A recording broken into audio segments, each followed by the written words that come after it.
Yeah. 150, guys. Let's go. Oh,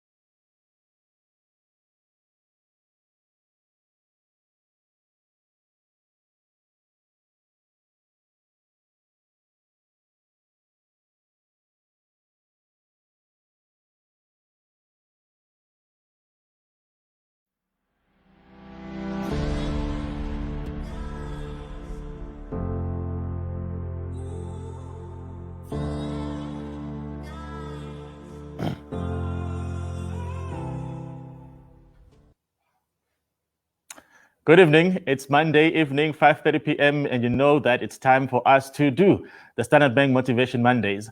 Over the past couple of weeks, we've actually spoken to a very diverse group of individuals who all have a couple of things in common. They all work for Standard Bank, but more importantly, they're all chartered accountants.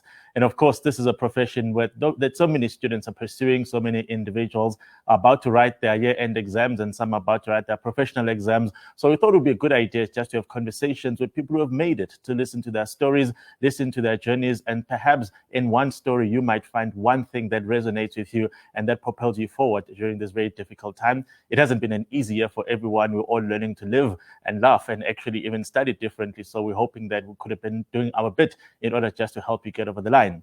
And of course, when you're talking about professional journeys, we're talking about academic journeys, there are perhaps very few journeys that are more extraordinary than the journey that takes one person from being a young lady in South Africa, deciding one day that they want to study accounting, and eventually emerging to become the business leader at one of the most influential units within Standard Bank, which is a personal and business banking, and to not only turn its fortunes around and be its leader, but also be one of the most prominent and most successful women in banking. And I think most of you have figured out that I'm talking about Funeka Montjane, who actually joins me tonight as our final guest in Motivation Monday. Good evening, Funeka. How's it? How are you? Siyaphila. So, guys, I need to tell you that of all the guests that we've had, all of them have been willing to take the risk of driving into here and having a conversation face to face. Funeka is still at level 5 lockdown. So, in spite of us trying to motivate her that we could do this face to face, she prefers to be on lockdown. And Funeka, I suppose that's an important place to start, because I think for a lot of us, we still have to remember that this is the year where we've had to learn to do things completely differently. We've had to be taken out of our comfort zones. And ironically, a comfort zone for most of us means being locked up at home, even when you want to go out. What has been your experience over the past 6 months? It's been something very different, but it's not something that we haven't really had a choice. We live with my father-in-law, Lebohang's dad, who's 84 years old, who's a survivor of prostate cancer. So that puts him in exceptionally high risk.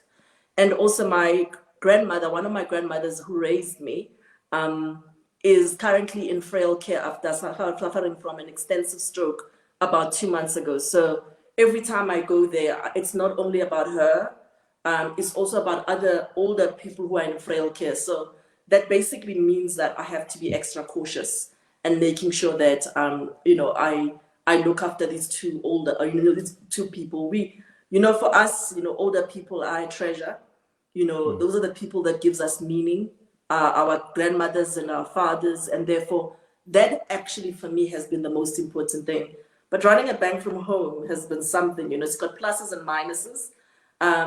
Pluses for us because we're a fairly stable teams, we know one another, and therefore we were able to make the transition fairly quickly for most of the roles where people could work from home. But as you can imagine, people who work in branch and some level of, have had to go there in person. So for us, we see ourselves as very responsible for people's lives. So we take that very, very seriously.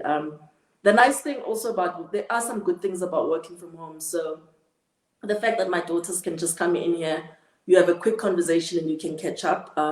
And I really enjoy muting people, or switching off my camera and screaming when someone is saying something stupid. So that has been a blessing. Oh, that's very important because you probably can't do it around the boardroom like we're sitting. Funeka, you mentioned a very important thing in that older people are a treasure. And of course, for most of us, the decisions we took that lead us to where we are in the career paths we've chosen and what we're doing in our lives is influenced by the people that were around us, the people that had done something that said, pursue this and try this. In your young life, who were those influences that perhaps influenced the type of academic journey that you eventually decided to undertake? Yeah, so I was raised by my two grandmothers and my grandfather. So two sisters, Omam Gwevu, and my grandfather who was from Malawi. One of my grandmothers stayed with us, Unomvula, and my grandfather. They were living in Rosettenville. Unomvula was a domestic worker then, at that point in time. So, in my family is Jehovah's Witness, so there's always enormous amounts of reading, you know. So, one day when my grandmother came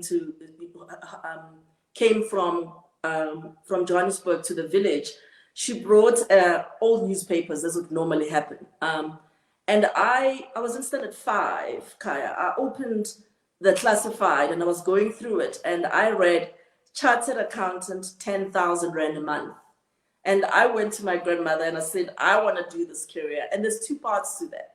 Number one, it was because I grew up in a very poor family, you know, so the only income was from my grandparents, and the combination of theirs income was about 300 rand a month. So it was real poverty. But what's really remarkable about the story is that none of these three people said to me, why do you want to be a CA? What makes you think you can do it? It was such a natural thing for them. When I said I wanted to be a chartered accountant, they absolutely supported the dream. They deemed it legitimate and basically made sure that although they were very poor, that I was going to have the right system to the extent that, you know, from village schools perspective. So they told me, for example, make sure that you do accounting. But what was also remarkable is that my grandmothers made sure every year that the teachers knew who I was. So they went and introduced themselves to the teachers and explained what I was about. And therefore, you know, that meant that I wasn't just a number, the teachers also looked out for me. So in a lot of ways, I think the original dream of being a CA was just about absolute understanding that I want what's best for myself and my grandmothers. But the dream actually was carried by their sense of belief in me. They believed that I could do it. Yeah.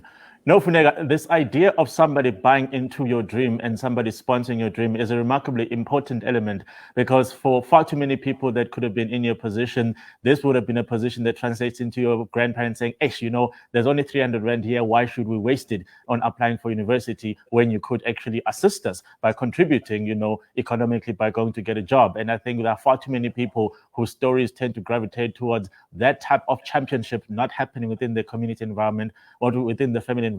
People saying, actually, you should contribute, support us instead of going to defer. What turns out to be a very long journey, because I remember when I was young, I thought being a doctor was going to take me too long in 7 years. So I thought being an accountant was the way to go, only to discover that actually I had made a gross miscalculation. It's something I'm still regretting today. So the role of the champions that you had within your domestic ecosystem in particular, and also I suppose translating to the schooling ecosystem, because teachers then knew, no, this is a child who's supposed to be performing, and when they don't perform, there's always that lingering idea in your head that, if I do something wrong, they know my parents, they know my grandparents, so therefore I'm going to get reported. And I think just that positive push, that positive ecosystem that gets some people forward, it does play a critical role. When you look at the young people today that are perhaps trying to navigate their way through this, what sort of words would you then put out to them to say, look, if you're finding yourself perhaps without that natural supporting ecosystem within your immediate environment, here's what you can do in order to still keep yourself on the pathway? I think that there's a huge role that teachers play, you know, in the lives of many communities. So I think that if you find yourself in a situation where your immediate family is not always understanding and you are in high school or at university, I think that there's always, the hardest thing, Kai, is just to reach out for help. You know, I'm a very big believer that if you reach out for help, you are going to find someone who's willing to. And for me, my lifeline was definitely my grandparents at home, but it was also abanye abantu abadala who were in the community. So when I was in grade, I'm not even forget about grades. When I was in standard 8, I wanted to drop maths, grade 10. And my grandmother said, no, you can't drop maths. We'll find you somebody to help you. The person who actually taught me maths was actually my uncle's friend, Umalume Jelas. His name is Jelas. So Umalume Jelas is the person, yes. Umalume Jelas taught me maths during sort of June holidays. So that was the excess. So if you looked around, Umalume Jelas lived in the village, he didn't have a job. And so nobody would have known that this guy was actually a maths whiz. But through my grandmother, knowing people in the community, I was able to be connected with him. And when I came back after holidays, I started getting A's in maths, and that was because of him. So there's always people in the community, and it's not always the kind of people that you think it is, but everybody's got something to add to you. And it's not like we had money to pay for Umalume Jelas. The only thing is that he came to have supper with us, kind of thing, and he's my uncle's friend, so that's what it is. So I think it's a question of asking for help, because either from teachers or from other people in the community, there's always help. Yeah, I mean, after high school, you then obviously had to make the call first of which university to go to, and more importantly, what to do in terms of who you surrounded yourself with when at university. There was always the question of funding. Talk us through that aspect when you finally got to matric and you got the right result. You're like, oops, the dream is still alive. Let me go on to the next step. Yeah, so I had to change schools from the village school into a school here in Johannesburg called Fred Norman. My uncle passed away, so I was asked to change school. And that was my first quite big leadership transition. From the village Kaya, I was a top student, and then now I go to a school. Remember, in those days, there were different schooling system for African people, for colored, Indian, and whites. So I moved from an African system to a colored system. So just one jump in this hierarchy. And I was totally lost. And so I had these 2 years where I had to just do a significant amount of catching up. And basically took me about a year to sort of properly catch up. And by the end, by just when I was catching up, I had to start applying for university and scholarship. University was very easy for me. I've always known that I wanted to go to Wits. Wits was my MIT and my Harvard. So that was clear. I probably applied very early in the year, February, March, I applied. As soon as we could apply, I applied. And that was easy. Got in, got a provisional place. Now it was about applying for scholarships. Now, when you think you've done like a really, really big journey, because you've now done this transition from village to this urban school. And of course, at that point in time, Kai, I didn't know actually, this rest of the ladder was not visible to me. I didn't know about private schools, etc. But it was a huge journey. I could speak English, I could catch up. So now I go and apply for scholarships. I took the scholarship book at Wits. I applied to every business. Every single company that offered scholarship for BCom, I applied. I must have applied to maybe 30, 40 places. Maybe about 5 asked me for interviews, and they all turned me down. And I remember this one Sunday, I was going to Eskunduin, Jehovah's Witness, and a guy from church gave me a book from UJ. And from the booklet from UJ, from financial aid, I then applied to Pricewaterhouse, because for some reason it wasn't in the Wits booklet. And I went for an interview, and it was my very, very, very last hope. I got the interview, full bursary and scholarship. And I met a man who was going to become one of my significant mentors as part of that interview. It's amazing how God works, because you can get a scholarship and not meet a sponsor. I was lucky enough that in the process of getting a bursary, and I also met someone who was going to be part of my sponsorship partnership, even into Standard Bank, and is still in my life today. So, Funeka, it's Wits. It's one of those very, very difficult universities to navigate. I think a couple of years ago, we were talking about the great divide between the East and the West campus, where people can go through 3 years of being at Wits without actually going through the other side, because you focus, you study, and you never know that there's other people on the east side of the campus unless you go to the matrix. How did you then find your years at Wits, in particular when you know that it is probably one of the more challenging curriculums that you can find for BCom accounting, which is probably what it attracted you to it in the first place? I loved it. Like for me being there, it was like pinching myself. So what you must know about me, Kai, is that I'm a 100% nerd. I used to be one of these kids who used to go before, like even in January, to go and look for my files. And the secretary would say, "Hi, when my files are gonna be," you know, and I keep on going to get my file. And just, I love learning. That's the thing about that I learned, particularly at Wits. And so that's the first thing. The second thing about Wits is that I, very early on, I realized that you're not going to make it if you only go to lectures and tutorials. You actually have to go and meet the lecturers. They need to know about you. And maybe that's a legacy of my grandmother, who always introduced herself every year to teachers. So every year, those tutorial times, I would go there and actually ask questions there.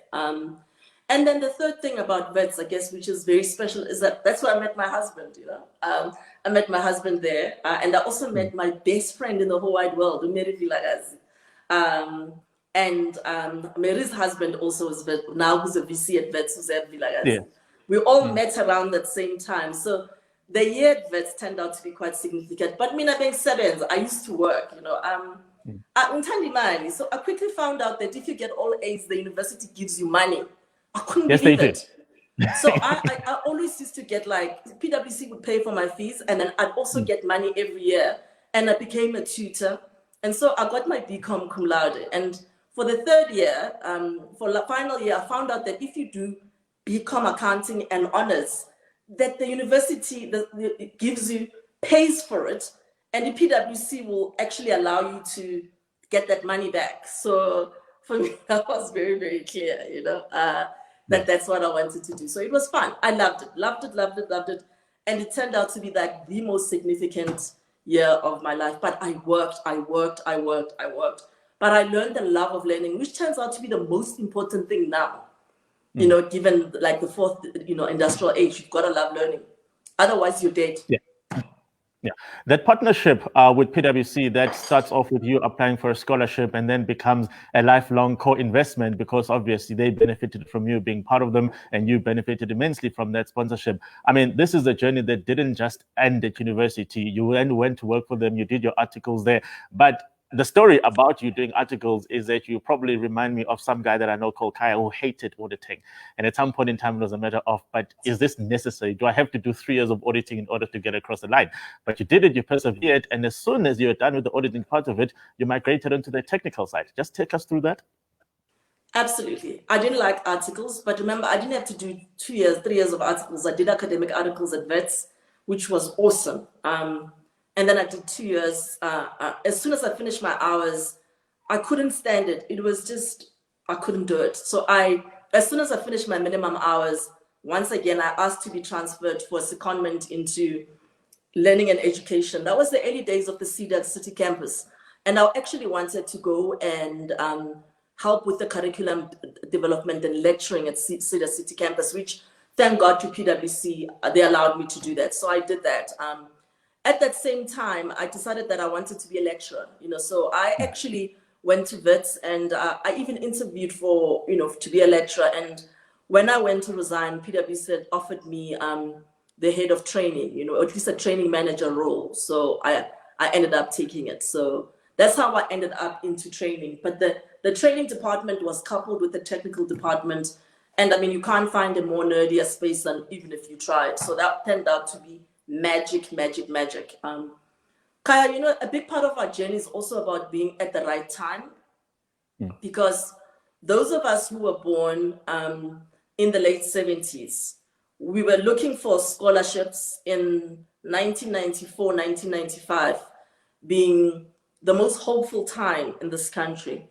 And those of us who were in that generation also finished articles at the time where President Thabo Mbeki was really tightening up the screw on transformation and affirmative action. And so it was around that time then that it was very clear that the profession needs to do something. And we were part of those sort of first cohorts where it was very clear that the profession had to, you couldn't let people wait for years and years. You're going to have to identify people with talent and actually make sure that that you take a risk on them. And so I was in the cohort that was appointed for partnership in 2005.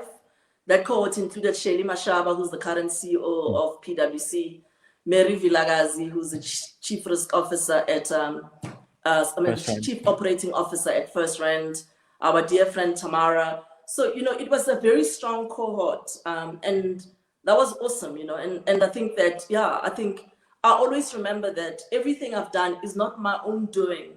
It was simply because of all the generations that came before us, and just the luck of timing.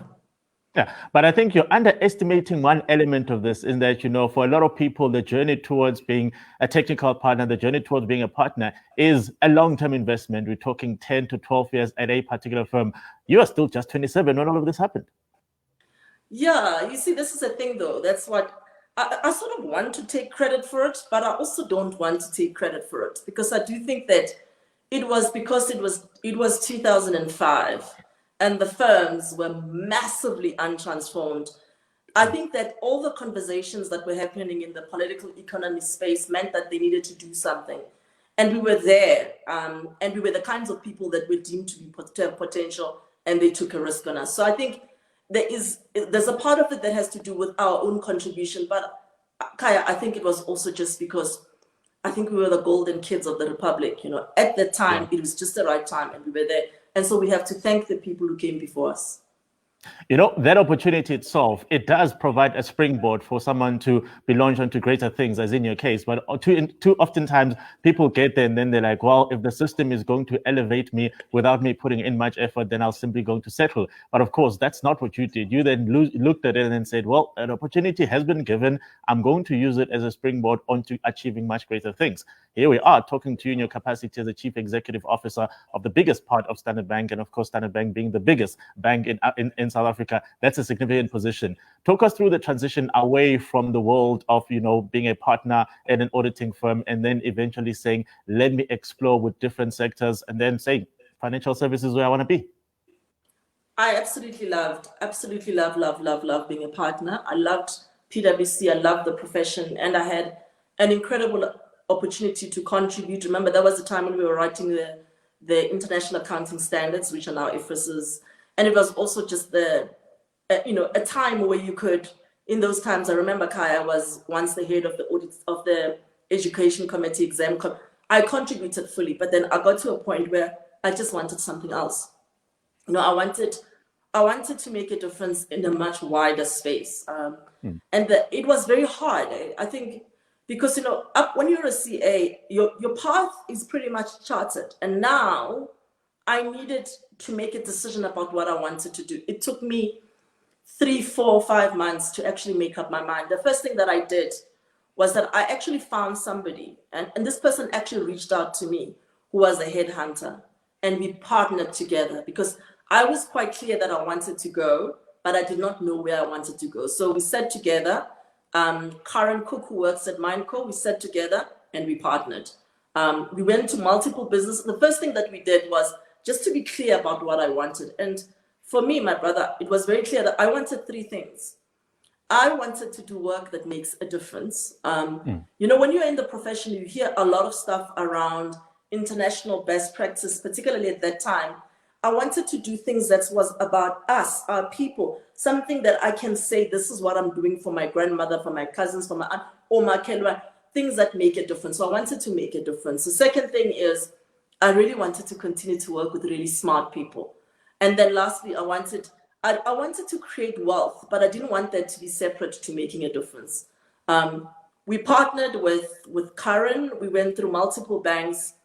The reason why I ultimately ended up with Standard Bank is because Sim said to me, Sim Shabalala, who's the group CEO, said, at Standard Bank, we understand that the fortunes of the bank are linked to the fortunes of the continent, that our job is to bring prosperity to the continent. And for me, that was that. And you must remember, I'm the child of that generation that grew up believing in African Renaissance, right? And therefore, all of that basically just absolutely interlinked. So that's how I ended up at Standard Bank.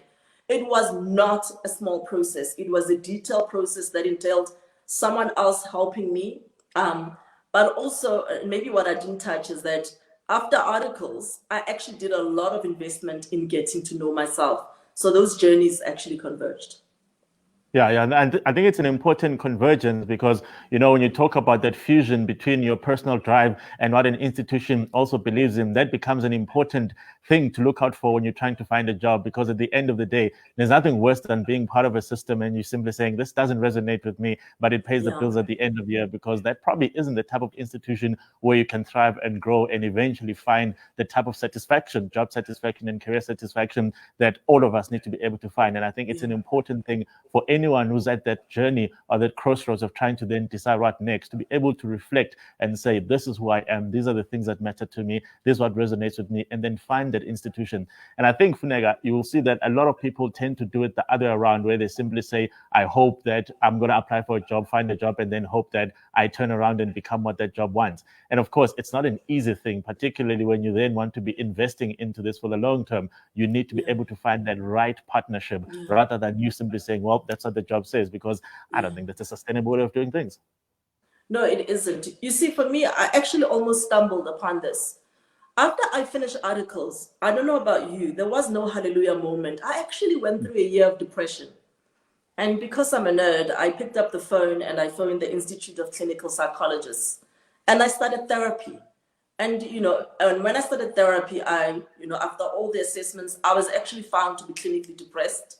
And I went through a very, very long period. I must have been from about 22 to about 27, where I was doing a combination of therapy and a lot of spiritual work, like process/meditation type spiritual work. I was very lucky that I never, as part of my spiritual work, I came across a process that helped me bridge in my African spirituality, because I was part of a group. I came across a group of South American Incas who were used to do sort of like meditation type practice. And what I realized there, and very early on, was that African spirituality was a real thing, that it need not be the thing that needed to be thrown away. So I was doing this very complex fusion of therapy, meditation-based spiritual, and maybe let's call it earth-based spirituality, for like a very solid 5-6 years. And then at about 27, I started to feel better. So it's incredible then that it was 2 years later, at 29, then that's when I started to get this calling inside of me that says, listen, you've got all these gifts that you've been given from a work perspective, but how is this all converging with, how are you using your work to ultimately align with your own personal purpose? So what happens, Kaya, I think, we spend 7 years post-matric to become CAs, and we do zero investment in getting to know ourselves. And therefore, we then wonder why we're lost. You can't just find this. You have to actually put effort into it. And so for me, that investment has been the one that has made the greatest amount of difference, because I am very clear, I will not work for an organization that is not purpose-driven. It's very clear. And purpose-driven means, purpose and values means you must do them even if they cost you money, even if they hurt. And I am very blessed that I actually, for me, doing my work and working at Standard Bank, I feel like every day I go to work and I feel like it's part of me meeting my own purpose. But more than anything, I feel like I become a better person. I'm making a contribution towards particularly our continent and our country. When you mentioned about the 7 years that we spend after school in order to obviously get to the point in time where we say, okay, now you're done with the journey. For you, it probably started at a different time than it did for a person like me. And I think there's the evolution in the world of work and the world of learning that always requires people to be a step ahead.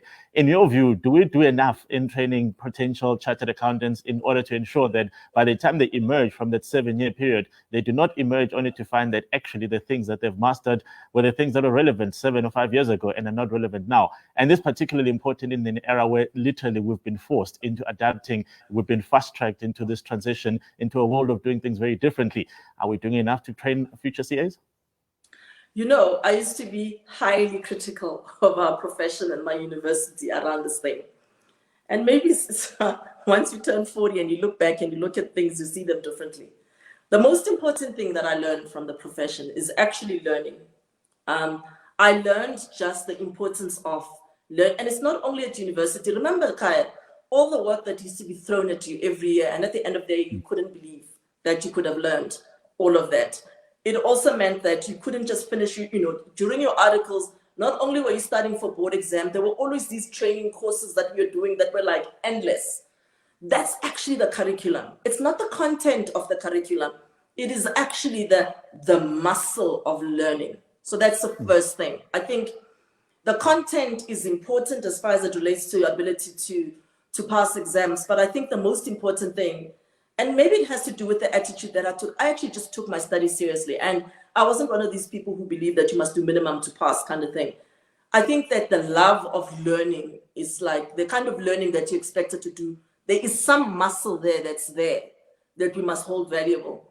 The second thing, there's something about doing articles. When you go home, those clients, all of us have had that period where you've got a client where you have to leave like at 5 a.m., come back, and come back again and be back at the office at 8 o'clock. The fact that you're actually doing articles and year end it's not like IT, sorry to my IT colleagues, where, like a release date can be removed. You can't.